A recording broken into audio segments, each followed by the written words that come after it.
Hi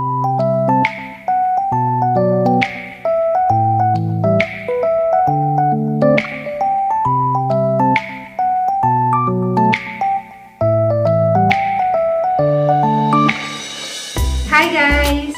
This is Mai and welcome to My Goodness.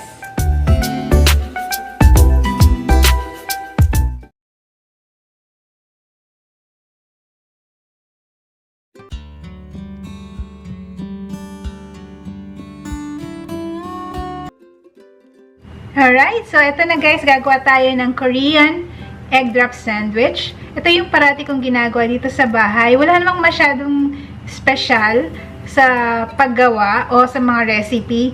It's just the combination, yung pagmimix nyo ng mga ingredients. Depende sa gusto nyo. Kung gusto nyo mas maraming gulay, kung gusto nyo mas maraming meat, mas maraming cheese. Ito yung maganda sa kanya, you can personalize your own Korean egg drop sandwich. So, this is my version.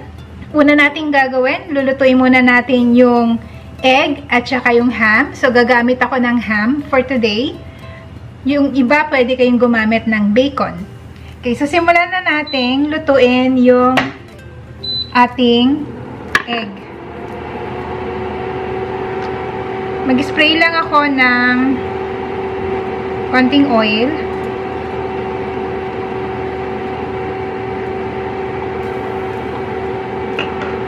Kasi pagsasabayin ko na yung ham at yung egg natin.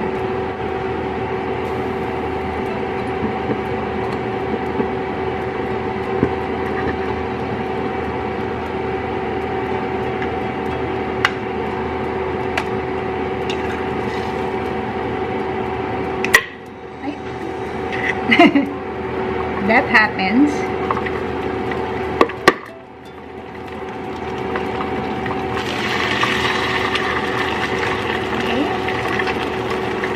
Second egg. Wala, may nalagay na eggshells. Lagyan natin kaagad ng salt.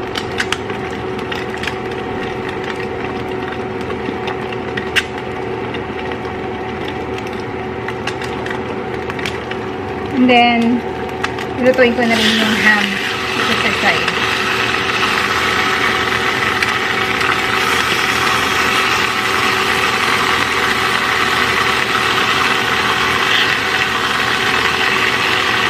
Takpan ko lang saglit para mabilis maluto.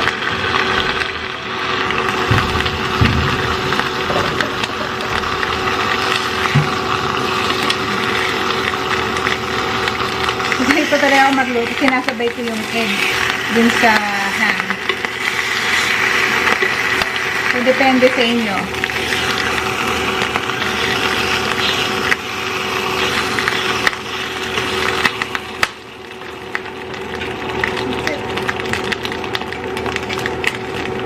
So, yan lang naman ang lulutuin nyo. Kasi the rest, luto na. Takpan lang natin saglit. Check natin kasi mabilis maluto tong ham. Ayan. So, okay na to.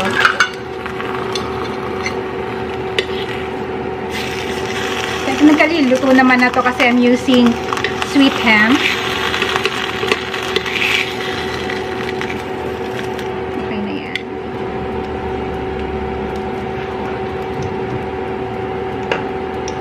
Lalagay ulit ako ng ham dito.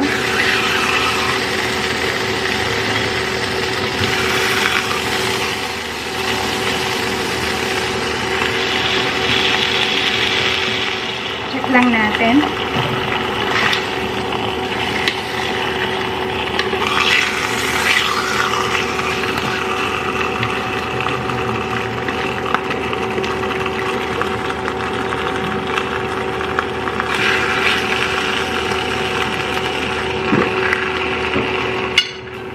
I-check natin. So, pwede na tong isang ham.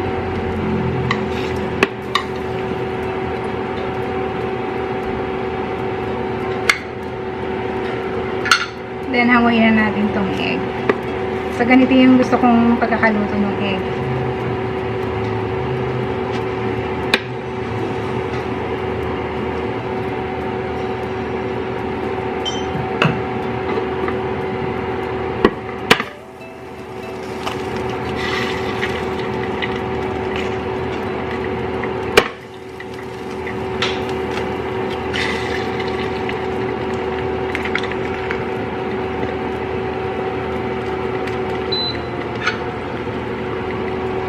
salt.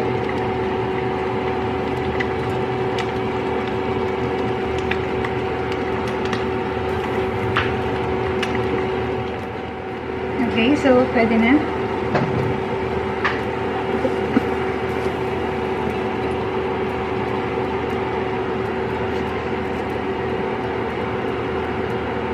The next, ito-toast naman natin yung ating bread.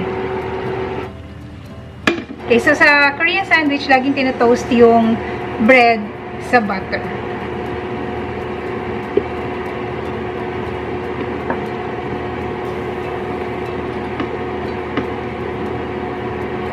Mainit na, lagay na natin yung bread.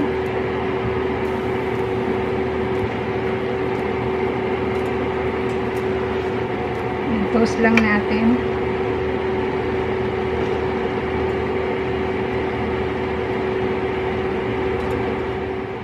Check natin.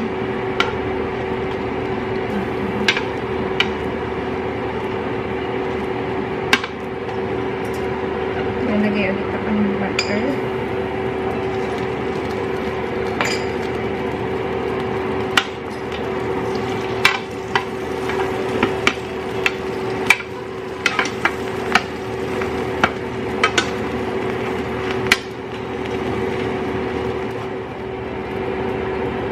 Okay, so pwede na to.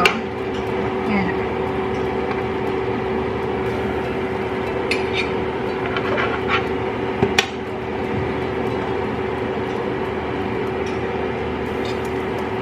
Then, another option na pwede nyo gawin, lagyan nyo na ng butter yung bread, saka ilalagay sa pan.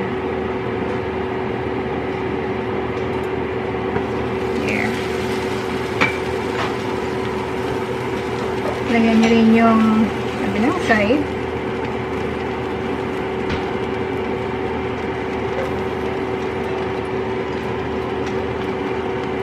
Yan. Para siguradong nalagyan lahat.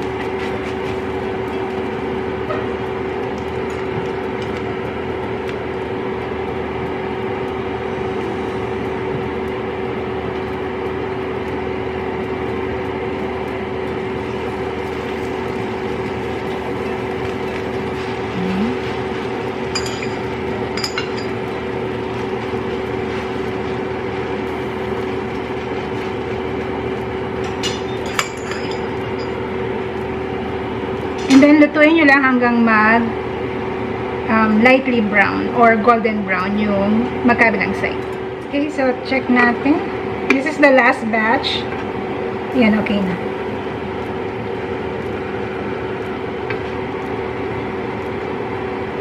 Ayan. Umpisa na natin.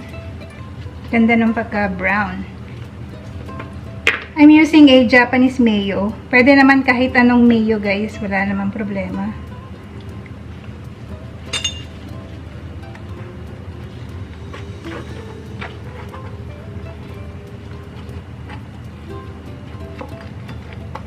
Halagay natin yung ating ham.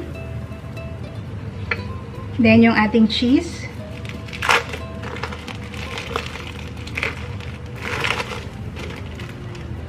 Oops. Sira. Then lalagyan natin ng tomatoes. Ilalagay ko lang sa gitna.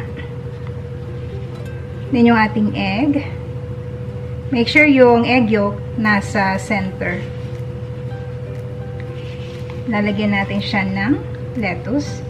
Ipapaslan ko. I'm using romaine lettuce. Yan yung favorite namin nilalagay. By the way, kung mahilig pala kayo sa jalapenos, yung maanghang, pwede nyong lagyan. Kasi kami mahilig sa madaming jalapenos.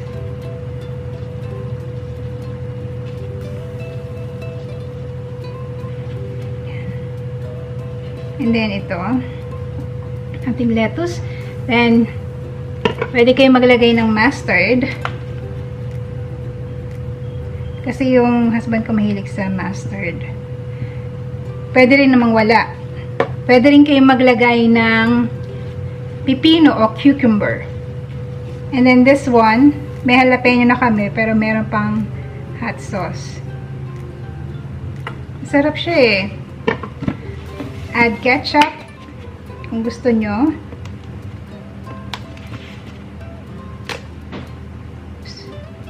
Yan. And then yung next bread. Right? Then, balik tayo ulit sa mayonnaise.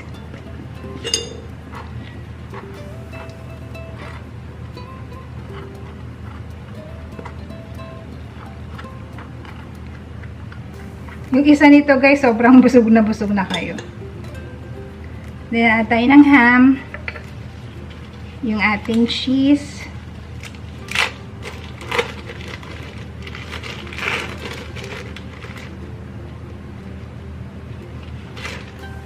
Tomatoes. 2 pieces lang lalagay. Nilalagyan ko ng jalapeno rito sa side.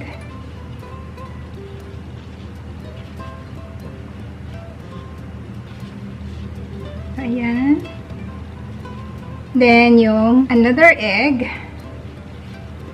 So, magka-align sila. And then, yung ating lettuce. Let's add again mustard. Yummy. Gutom tuloy ako.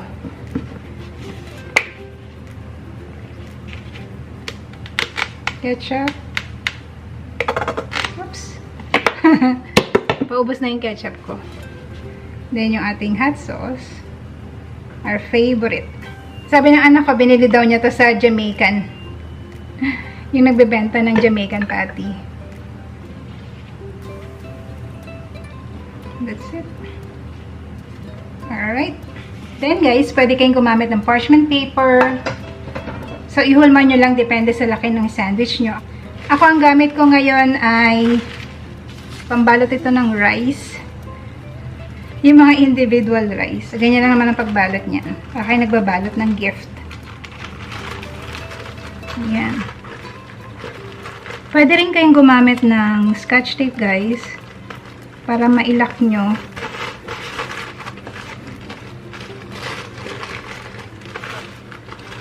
And then,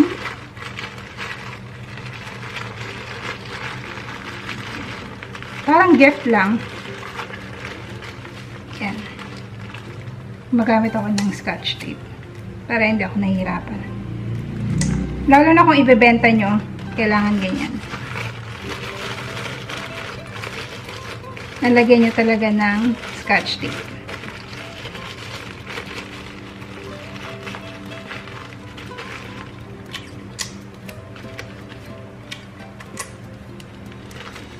Okay. And, next na gagawin natin, hihiwain nyo lang to sa gitna. So, cut it.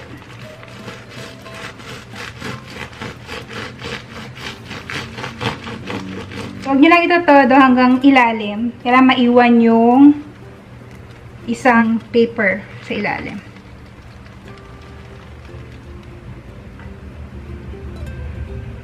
Okay, so guys, merong nabibili ng lagayan. Kung gusto nyo, pwede rin yun. Specifically pang egg drop sandwich talaga siya. Okay. Si Pepper gising na. Alright, so ito na yung ating egg drop sandwich.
So, ito na guys, yung ating Korean egg drop sandwich. Ang ginamit ko ay ham and cheese. Ito. So good. Ito yung isa. Very yummy. Okay. So, bundat na bundat ka na sa isa pa lang nito. Alright. So, gawin niya rin guys sa inyong mga bahay. Napakadali lang gawin. Pwede kayo mag-experiment ng iba't ibang filling o palaman ng inyong Korean egg drop sandwich. Have a great day guys! Bye!